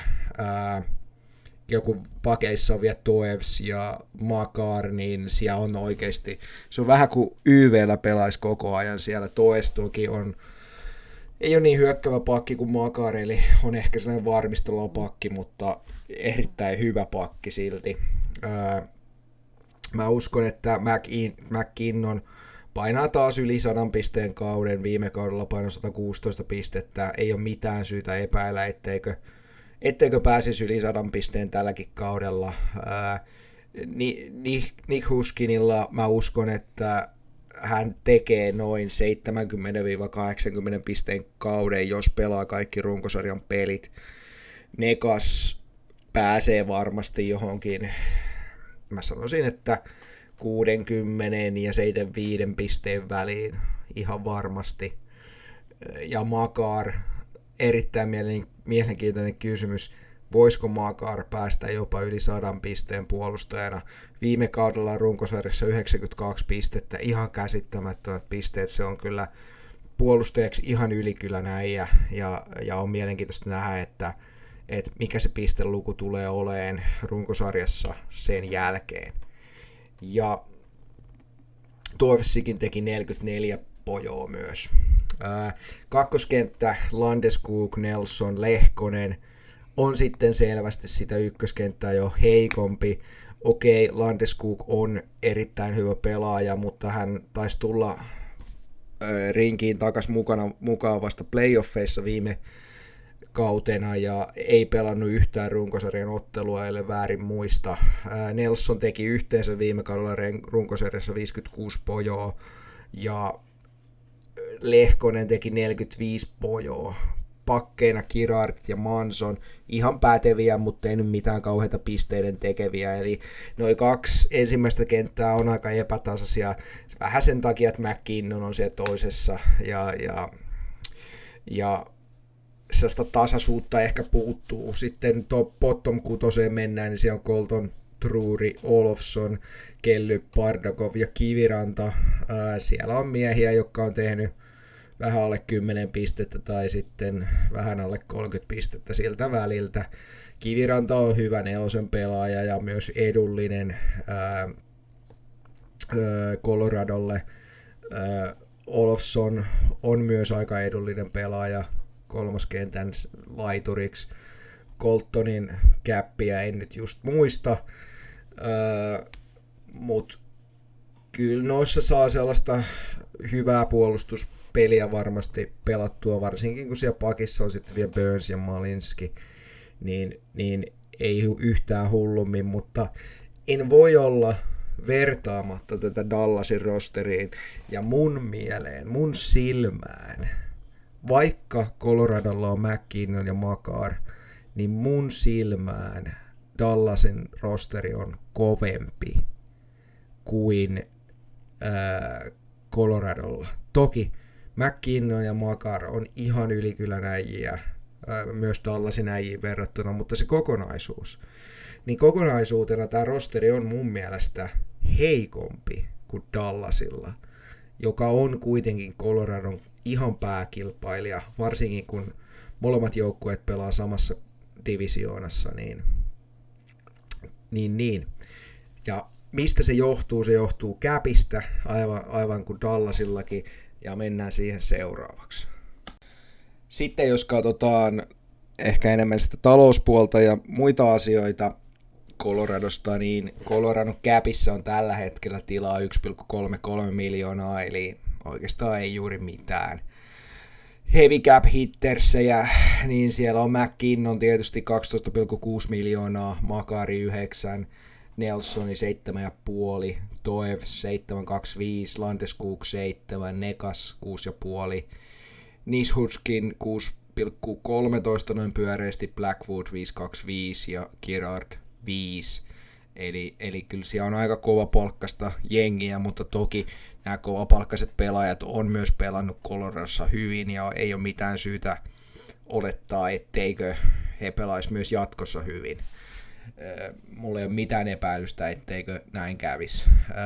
Jos katsoo kauppoja, mitä on kesän aikana tapahtunut, niin oikeastaan ainoa oli se, että Colorado treidas Coylen ja Woodin Columbukseen, ja sillä kaupalla Colorado säästi vuodessa noin pyöreästi 7,5 miljoonaa taalaa, ja Coyle oli hyvä Bruinsissa, ja teki siellä aika hyvin pisteitä, mutta ei onnistunut Coloradossa niin hyvin. Wood taas ehkä bottom 6 hyökkäjä joten ihan täysin korvattavissa ja en näe niin kuin sillain menetyksenä. Jos katsoo sitten noita sainauksia, niin se 7,5 milliä, mikä saatiin tradeista käppiä vapautetuksi noin pyöreästi, niin sehän meni sitten Nelsonille. Eli Nelsonille sainattiin 3 vuoden sopimus 7,5 miljoonaa, joka oli varmaan pakko tehdä, koska Nelsonista saatiin silloin kakkosentteri, ja kyllä siitä kakkosentteristä, varsinkin sentteristä, niin NRissäkin tarvii maksaa. Muita ehkä merkittäviä sainauksia, ehkä Malinski 1 vuotta, 1,4 miljoonaa, Kelly 4 vuotta ja 1,7 miljoonaa käppi, Burns 1 vuosi, 1 milli, Mansoni 2 vuotta, 3,95 miljoonaa. Mun mielestä ihan ok haku Mansoni, koska kakkospakkiparin pakiksi. Kiviranta 1 vuosi, 1,25 milliä ja Olofsson 1 vuosi, 1,58 milliä. Mun mielestä Olofsson varsinkin niin oli kyllä aika hyvä haku tuohon rahaan, ja Coloradon toimisto teki hyviä hommia. Missä sitten Coloradolle tulee ongelmia, ei nyt, mutta sitten sitä seuraavalla kaudella, niin siinä onkin sitten hommaa, koska siellä olisi Vedkewood, kakkosmaalivahti, Ufana. Kakkosmaalivahti se nyt ei ehkä ole mikään välttämätön. Jos Malinski onnistuu kolmosparin pakissa, niin hänkin on Ufana. Haluaako jatkaa Coloradossa? Ehkä Colorado voisi haluta Malinski, riippuu varmaan miten pärjää tänä vuonna. Drury RFAna ei vielä, mutta sitten sitä seuraavalla kaudella hän on ollut kuitenkin, Puckpediakin on projektoinut hänet kolmoskentän sentteriksi, niin ehkä hänen kanssaan kuitenkin haluttaisiin tehdä sopimus, voisin kuvitella, ja siihen palaa muutama miljoona helpostikin melko todennäköisesti. Ja sitten tietysti isoin kysymys on Nekas, ja joka tuli siis Carolinasta Rantanen kaupassa, ja Nekas pelaa tämän vuoden vielä Coloradossa sillä 6,5 millin sopparilla, mutta jos nyt tekee pisteitä tuossa McKinnonin rinnalla, niin sehän tarkoittaa tilipäivää Nekasille, niin se kysymys mulla kuuluu, vaikka se capin katto tosiaan nousee, niin riittääkö Coloradolla capissa tilaa, että pystyy maksamaan Nekasille? Se on oikeasti todella mielenkiintoinen kysymys, ja ne Coloradon toimisto varmasti miettii sitä jo tällä kaudella, tämän kauden aikana, koska jos he tulee siihen tulokseen, että heillä ei ole varaa pitää Nekasta, ei nyt ensi kaudella, vaan sitä seuraavalla kaudella, niin mä oon ihan 100% varma, että Colorado treidaa Nekaksen pois, koska muuten Nekas lähtisi ilmaiseksi pois, ja kuka sellaista haluaa. Mä uskon, että Colorado, jos eivät saa Nekasin kanssa jotain järkevää sopimusta tässä kauden aikana tehtyä tai mietittyä, niin Nekasi treidataan pois Coloradosta ennen siirtorajaa. Se on 50-50 tilanne, sanoisin näin. Muuten mä Coloradosta uskon, että se on tässä divisioonassa playoffeihin menevä joukkue. Pidän sitä aika todennäköisenä ja uskon siihen aika vakaasti. Se siitä. Sitten mennään seuraavaan joukkueeseen, joka on Winnipeg Jets. Ja mennään suoraan valmennukseen, jossa päävalmentajana on Scott Arniel. Hänellä lähtee nyt toinen kausi käyntiin Jetsin pääkäskijänä, ja tämä on hänelle 4. kausi, joka lähtee nyt käyntiin Winnipegissä.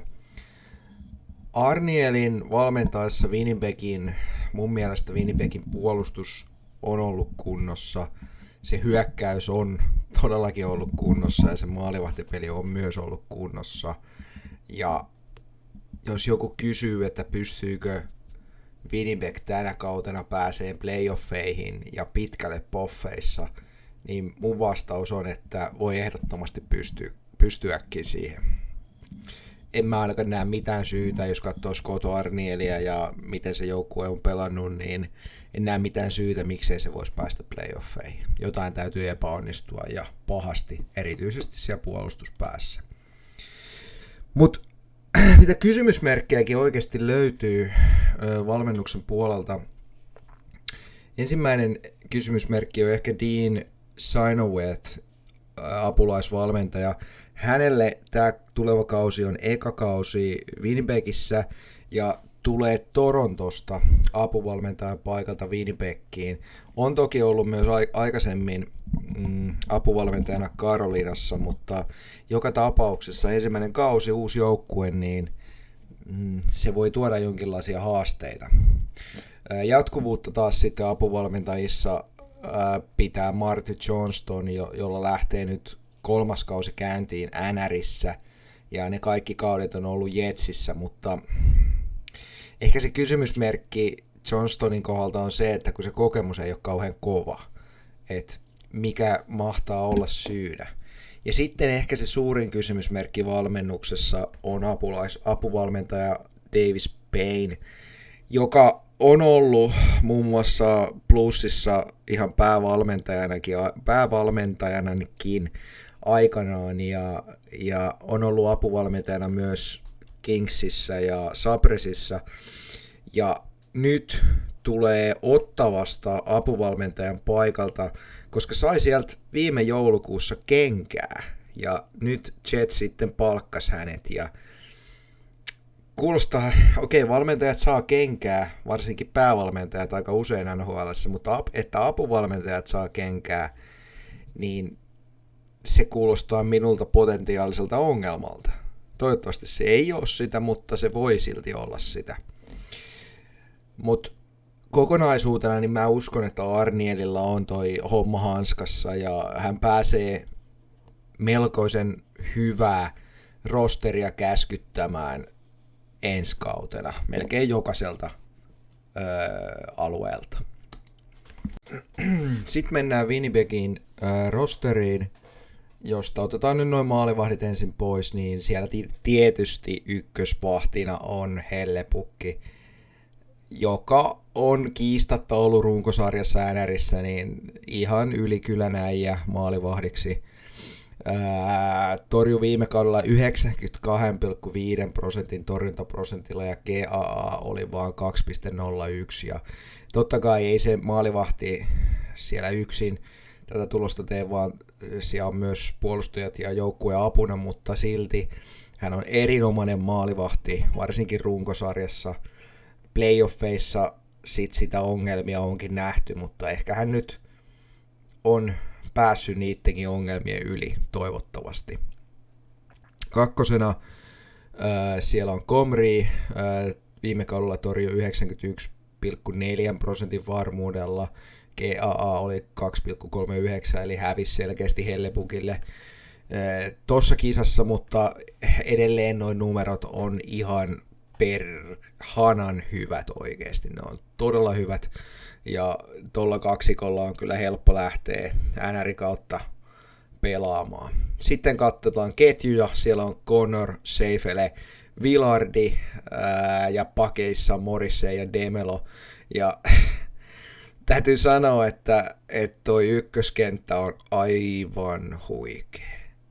Okei, siellä ei ole McKinnonia, mutta siellä on melkein McKinnon, eli Seifele, se on melkein McKinnon, eli Connor, joka teki viime vuonna 97 pistettä runkosarjassa. Seifele muuten teki 87 ja Vilardi 61, niin siellä on kyllä sellaiset sepät tuo ykköskentässä, että kyllä pitäisi tapahtua. Ja mulla on vähän sellainen fiilis, että Connor tänä kautena rikkoo 100 pisteen rajan runkosarjassa.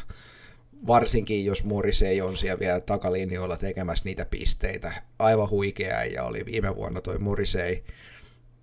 En näe mitään syytä, miksei hän olisi huikea ja myös tänä vuonna Winnipegin puolustuksessa. Kakkoskentässä on Perfetti, Toews ja Nyqvist. puolustuksessa Samberg ja Pionk. Ja Pionkilla on iso sopimus jo olemassa, Sambergille sainattiin sopimus myös. Winnipegin top 4 puolustajat on kyllä äärimmäisen kovia. Ei ehkä pisteiden valossa, paitsi Pionk teki kyllä 39 pistettä ja Morrissey tosiaan se 62, mutta se puolustusosaaminen on Winnipegillä kyllä äärimmäisen kovaa.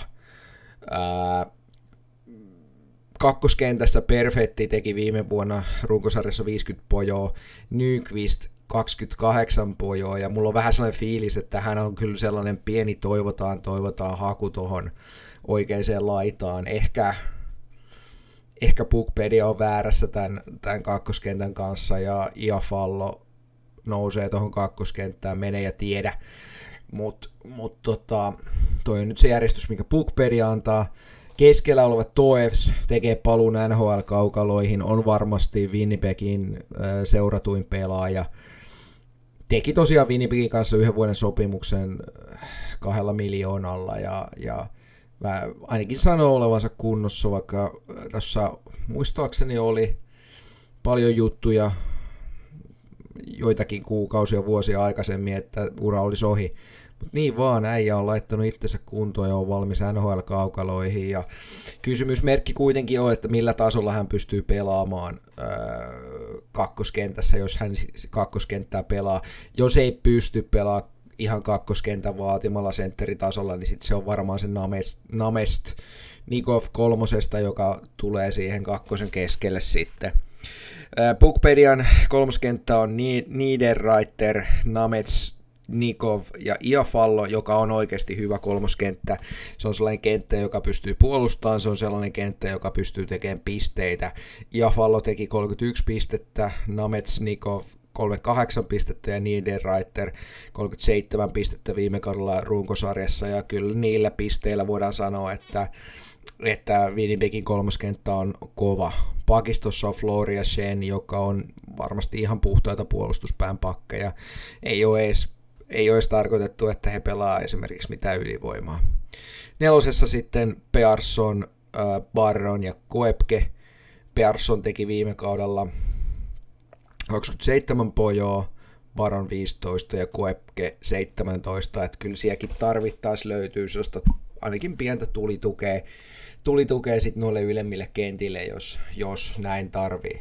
Kokonaisuutena tämä rosteri on aika kova, siellä on kysymysmerkkinä ehkä Toews, ja toisena kysymysmerkkinä mä pistäisin sinne Nyqvistin, jonka pitää kyllä pystyä ehdottomasti parempaan kuin viime kautena Nashvillessä. Muuten tuo joukkue kyllä näyttää varsinkin hyökkäyksen kannalta niin todella valmiilta. Sitten jos mennään Winnipegin taloudellisiin puoliin, niin käppiä siellä on vielä vähän varaa, se on 3,96 miljoonaa noin pyöreästi käppiä jäljellä. Heavy cap hitterssä ja on Seifele 8,5 miljoonaa, Hellebak 8,5 miljoonaa, Vilardi 7,5, Connor 7,14, noin pyöreästi, Pionk 7, Morrissey 6,25, Samberg 5,75. Mitään kauheita merkittäviä treidejä ei ole tapahtunut, mutta sainauksia on tapahtunut Sambergille, eli top 4 puolustajalle, niin tehtiin 3 vuoden sopimus, 5,75 miljoonaa. Saa nähdä, onko rahojen arvoinen, todennäköisesti on. Vilardi, ykköskentän laituri, sai 6 vuoden sopimukseen 7,5 miljoonaa. Kun ajatellaan sitä, että capin katto nousee aika paljon, niin toi sopimus voi olla Winnipegille todella hyvä. Sen takia, että jos Vilardi säilyttää tasonsa, niin toi sopimus alkaa näyttäytyä edullisena. Baron, neloskentän sentteri, sai 2 vuotta ja 1,85 miljoonaa. Nyqvist sai 1 vuoden sopimuksen ja maksaa 3,25 miljoonaa. Tulee Nashvillestä ja kuten taisin sanoa jo, niin hän oikeasti on sellainen toivotaan haku. Mun mielestäni Hänen pitäisi pystyä paljon parempaan, mihin hän viime vuonna runkosarjassa pystyi, ja saa nähdä, että mitä siitä tulee. Toews on sitten pakko mainita totta kai sainauksista 1 vuosi 2 miljoonaa palaa NHL-kaukaloon, niin kuin puhe oli mulle. Toews on kysymysmerkki, pystyykö kakkoskentässä operoimaan sentterin paikkaa vai hajoako paikat ja riittääkö taso, niin se on se iso kysymysmerkki siellä. Sitten jos katsotaan Winnipegin haasteita, ehkä ei nyt tällä kaudella tai ehkä myös tällä kaudella, niin tulevia sainauksia, mitä mä nyt tuolta katterin, niin siellä on Shen. Jos hänelle halutaan tehdä sopimus, tosin hän on kolmosparin pakki, mutta laitoin nyt kuitenkin, että jos halutaan tehdä sopimus, niin jotain hänelle täytyy varmaan maksaakin.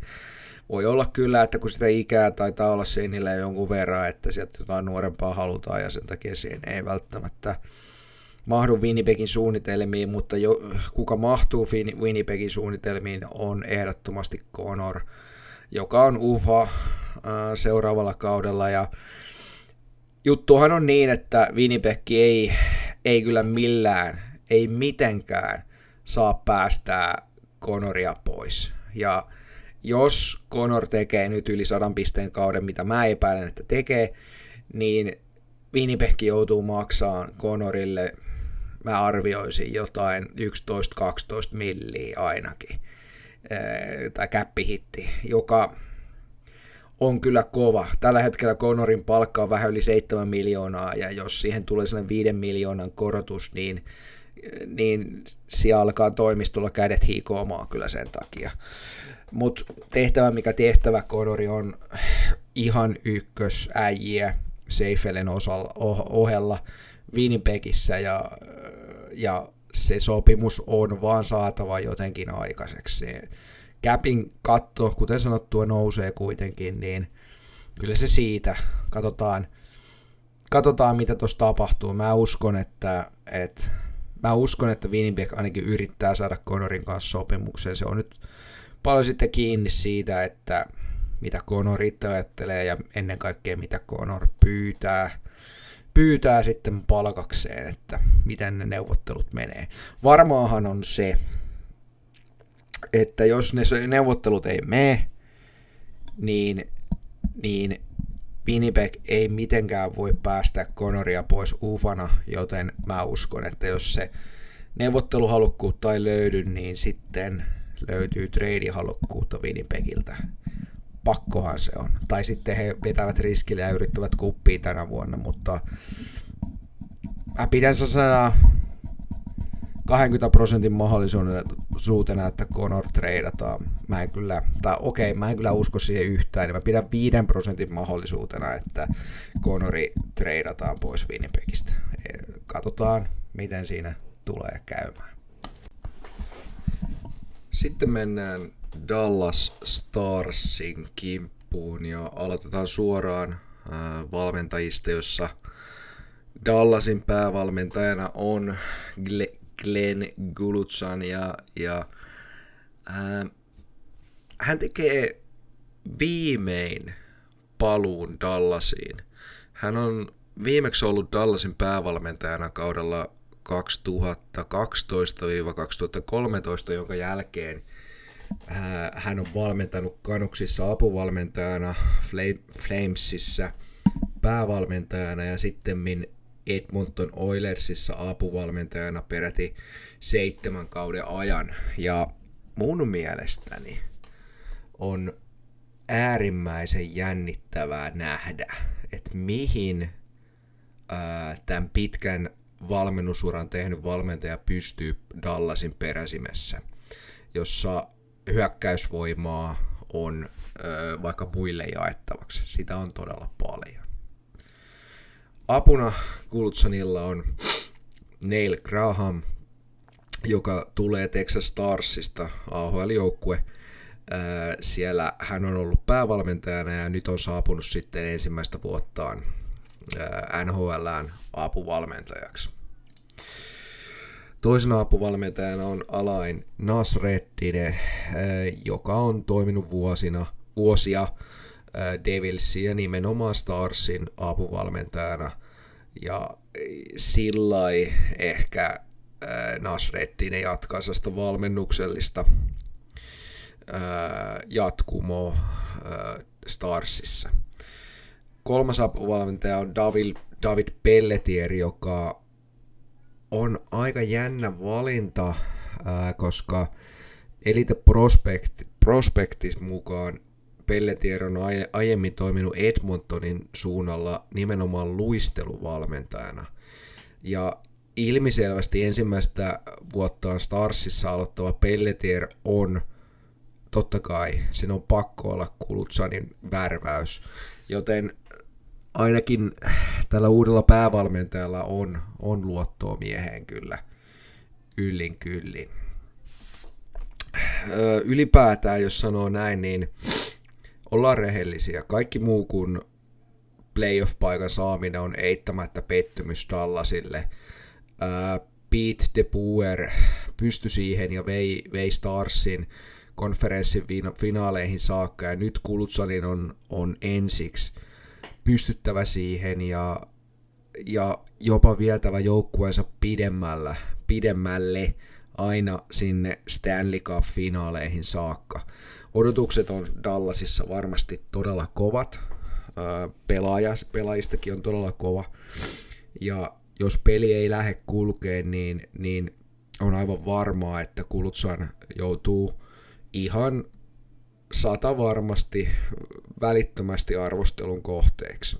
Samaa käsittelyä annetaan toki myös joukkueen tähdille, joita riittää aika paljon, ja erityisesti Mikko Rantaselle, jolla on 12 millin cap-hitti per vuosi, niin kyllä Rantasella tulee olemaan erittäin kovat paineet, varsinkin noiden pisteiden suhteen Dallasissa.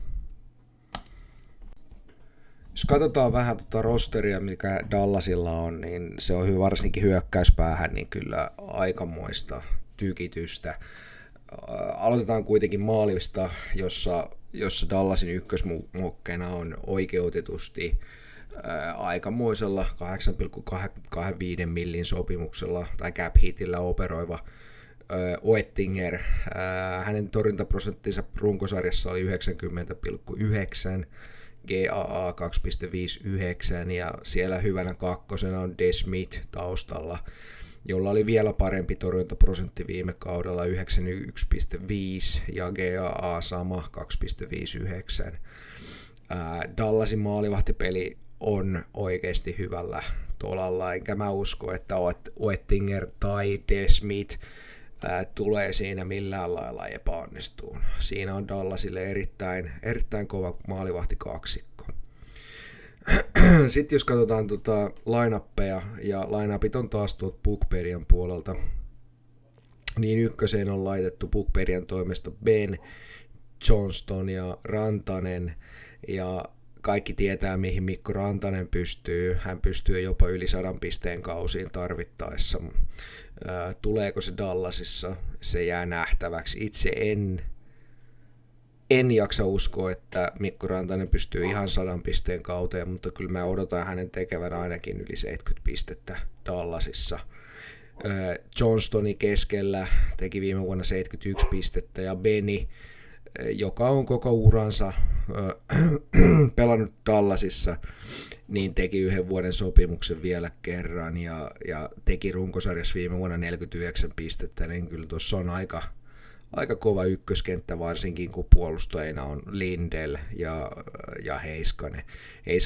Heiskaselta tosin odotetaan oikeasti niitä pisteitä, ja Lindell sitten on enemmän sellainen puolustava puolustaja, ja siinä on kyllä, ollaan rehellisiä, siinä on yksi NHL:n parhaimmista pakkipareista.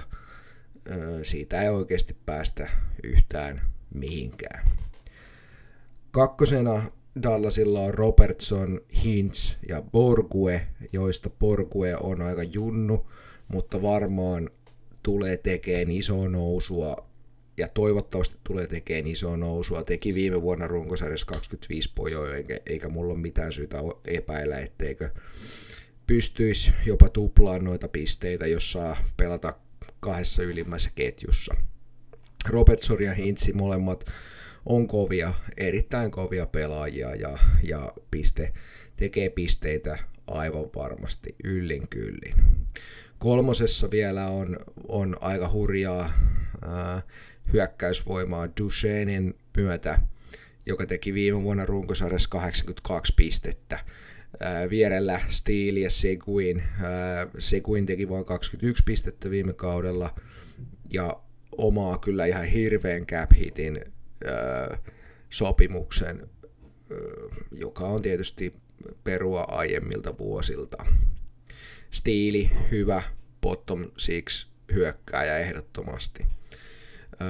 Jäi muuten sanomatta, kakkosen puolustajaparina on kova Lou Harley, joka teki 50 pistettä viime kaudella, ja sitten siellä on myös Lundqvisti, joka on ehkä sellainen pieni toivotaan haku sinne puolustukseen. Kolmosessa puolustajana on Bichel ja Louis Bushkin, ja molemmat varmaan on enemmän sellaisia puolustajia. Neloseen sitten Back, Faksa ja Blackwell, ja mä tykkään erityisesti Faksan hausta Starsilta. Tuli suhteellisen halvalla tonne bottom 6 hyökkääjiin ja palaa takas Starsiin. On aiemmin pelannut Starsille ja sitä myöten veikkaan, että Faksa ainakin pelaa melko varmasti logolle. Kuten tuosta rosteristakin näkee, niin toi hyökkäys on äärimmäisen kova. Siellä on 3 todella kovaa sentteriä. Siellä on 2 erittäin hyvää vasenta laitaa ja siellä on 2 erittäin hyvää oikeita laitaa myös. Ja pakisto Lindell, Heiskanen, Harley, niin kyllä siinä on kova kolmikko pakistoa. Ja sitten vielä toi maalivahtipeli, niin kyllähän Dallasin niin kuin rosteri oikeasti on kivenkova. Ja kyllä tuolla rosterilla pitäisi pystyä meneen playoffeihin. Toki pelit täytyy pelata aina ensin. Sitten jos katsoo Dallasin näitä raha-asioita ja muita asioita, niin Dallasilla käytännössä on käppi käytetty. Tilaa tällä hetkellä on se 0,4 miljoonaa taalaa. Heavy cap hittersejä on ihan kauhea kasa. Rantanen 12 miljoonaa, Seguin 9,85 miljoonaa noin pyöreästi, Hintz 8,45, Heiskanen 8,45, Johnston 8,4, Oettinger 8,25, Robertson 7,75 ja Lindell 5,25, niin kyllä erittäin hyviä pelaajia kaikki. Toki Segin ei ole kyllä tietenkään enää missään nimessä 9,85 millin arvoinen, ei ole edes 5 millin arvoinen tällä hetkellä, mutta se on sellaista NHL-maailmassa. Onneksi toi capin katto kohoo NHL:ssä, niin se helpottaa vähän Dallasin tilannetta, mutta ei se niin kuin capin suhteen niin kauhean helppo kyllä todellakaan ole. Ja kuvaavaa ehkä on, että esimerkiksi Mikael Granlund onnistui tosi hyvin Dallasissa viime kaudella, ja he olisivat varmaan halunneet pitää Granlundin siellä, mutta kun ei ole capistilaa, niin ei ole capistilaa. Se on se, niin kuin se ongelma, mikä siellä on. Tradeista, mitä tapahtui tuossa, niin ulos lähti Dumpa, sisään Kuluachonok, ja mulla oli sellainen käsitys, että Matt Dumpasta on yritetty päästä eroon jo aikaisemminkin, ja tämä siksi, että hän ei ole pelannut järi hyvin siellä Dallasissa, ja nyt sillä saatiin cappiin aika hyvin tilaa, kun Dumpa lähti sitten Penguinsiin. Toinen kauppa oli Marchmentti, josta saatiin sisään pelkkiä draft-pikkejä. Mä näen ton kaupan sellaisena, että Marchment olisi todennäköisesti halunnut jopa korotuksen 4,5 millin palkkaansa, siis per kausi, ja hänen sopimuksessaan viimeinen kausi alkaa nyt, joten tällä tempulla tehtiin Dallasin cappiin tilaa, ja samalla todettiin, että Marchmentin palveluksille ei nähdä käyttöä tulevaisuudessa. Eli se oli sellainen pakkorako, että jonkun oli lähdettävä, koska Cappiin täytyy oikeasti saada sitä tilaa. Merkittäviä sainauksia: Faksa 3 vuotta, 2 miljoonaa per kausi. Bottom 6 sentteri tuli Bluesista, mutta on tosiaan aiemmin pelannut Starsissa ja ei mulla ole mitään syytä odottaa, etteikö pelaisi Lokolle jatkossakin. Ben teki 1 vuoden sopimuksen 1 millillä. Mä väitän, että Ben on aivan takuu varma Lokolle pelaaja ja samalla sellainen franchise-pelaaja Starsille. Hän on pelannut urallaan aina Starsissa ja mä pidän Benin sainausta 1 vuodeksi niin erittäin tervetulleena kyllä. Ja varmasti muutkin pitäisi Starsissa sitä. Lundqvist 1 vuotta ja 1,25 milliä. Mä näen Lundqvistkin ehkä sellaisena pienenä toivotaan hakuna puolustukseen, mutta se tarvii vahvistusta joka tapauksessa. Ja sitten Duchene teki 4 vuoden sopimuksen ja 4,5 milliä kausi, eli itse asiassa sama palkka, minkä Dallas säästi Marchmentista tällä kaudella. Duchene on kiertänyt monia joukkueita, mutta nyt sai sopimuksensa sellaisen 1,5 millin korotuksen Starsilta. On pystynyt tekemään erittäin kovia pisteitä. Viime vuonnakin tosiaan 82 pistettä, joten ei todellakaan ole mikään turha jätkä. Ja 4,5 millin cap-hitillä, niin sopimus on oikeasti todella edullinen Starsille. Et mäkin olisin antanut Marchmentin mennä ja ottaa Duchenin mieluummin tilalle, ehdottomasti. Mitä tulee sitten tuleviin sainauksiin, niin ne on näkyvissä tuolla ensi kaudella. Ja siellä on esimerkiksi Robertsoni listalla RFA:na ja siinäpä sitten paikka, että Robertsoni tienaa tällä hetkellä jo 7,75 miljoonaa kaudesta ja mulla ei ole mitään syytä odottaa, etteikö Robertsonille maksettaisi vähintään samaa rahaa, mutta todennäköisesti ehkä 2,5 milliä 3 milliä jopa enemmän huonolla tuurilla. Ja jos Robertson pyytää vaikka sanotaan 10 miljoonan cap-hittiä, niin Starsilla oikeasti voi tulla aika vaikeita capin kanssa. On jännittävää nähdä, että koska Robertson on kuitenkin RFA, että treidaako Starsi Robertsonin tämän kauden aikana. Mun on jotenkin vaikea nähdä että treidaisi, mutta kun cappi on se pakkotekijä siellä taustalla, niin voi olla, että he oikeasti treidaavat Robertsonin pois. Se on kyllä aika iso kauppa, jos näin tapahtuu. Sitten Bourque on myös RFA. Hän tarvii sopimuksen ensi vuonna. Siitä nyt ei tule varmaan ihan mitään jättimäistä sopimusta, mutta miljoonia siihenkin palaa. Ja jälleen kerran se käppi on siellä isona haasteena Starsilla. Harley teki viime kautena runkosarjassa se 50 pistettä, on RFA. Hän on yksi Starsin parhaista puolustajista. Tienaa tällä hetkellä jo 4 milliä ja on aivan 100 varma asia, että palkankorotusta on luvassa. Kuinka paljon, niin se onkin sitten se kysymys ja jälleen kerran se käppi, joka on Starsille ihan uskomattoman vaikea tässä, niin pystyykö Stars pitää Harleyn sitten, ei nyt kautena, mutta sitä seuraavana kautena itsellään vai treidaako Starsi Harleyn tässä kauden aikana pois, saa nähdä. Sitten toi Lundqvist, no hän teki sen 1 vuoden sainauksen, hänkin on RFA. Sitten seuraavana kautena, jos hän onnistuu kovasti Starsissa, niin haluaako Stars sainata hänet uudestaan, niin siinäkin voi joutua maksaa enemmän kuin 1,25 milliä kaudessa. Saa nähdä. On erittäin mielenkiintoista nähdä tosiaan, että mihin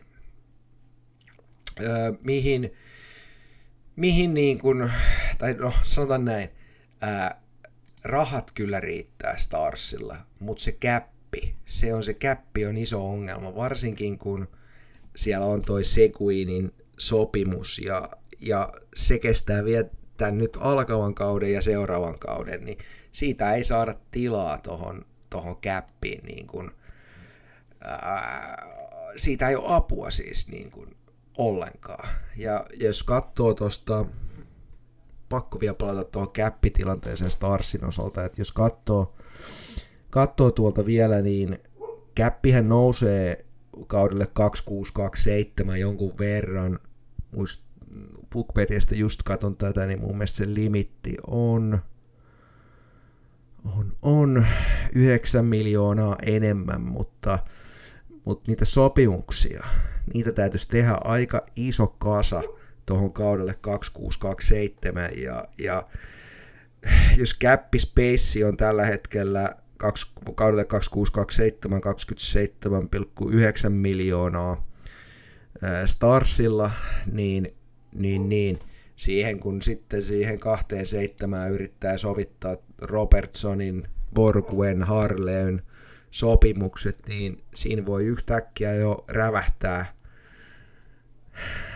vähän alle 20 miljoonaa huonolla tuurilla mittariin, ja kuten sanoin, niin se cap space on vain 27 miljoonaa, ja silti siellä olisi aika paljon pelaajia, jotka täytyisi kuitenkin sainata, niin kyllä tuosta capista tulee ihan valtava haaste Starsille. Näin siinä vaan käy. Yes, mutta kaikista huolimatta uskon Starsin menevän kyllä playoffeihin tästä Central Divisionasta. Ja näin ollaan päästy loppuun ja on aika laittaa ennustus siitä, miten Central Divisiona NHL:n kaudella 25-26 menee, eli mikä on järjestys runkosarjan lopulla, ja mä ennustan, että ykkösenä on Dallas, kakkosena on Winnipeg, kolmosena on Colorado, neljäntenä on St. Louis, viidentenä on Utah, kuudentena on Minnesota, seitsemäntenä on Nashville ja kahdeksantena on Chicago. Ja tosiaan noi tähdellä merkityt, eli St. Louis ja Utah on sellaisia, joiden mä ennustan menevän playoffeihin villillä kortilla. Saa nähdä miten käy. Kerro oma mielipiteesi kommentteihin. Tämäkin video taisi olla aika pitkä, joten jos olet katsellut alusta loppuun tämän, niin kiitos mielenkiinnosta ja katsotaan miten käy, kun NR-kausi alkaa. Eikö sitä vaan? Kiitoksia.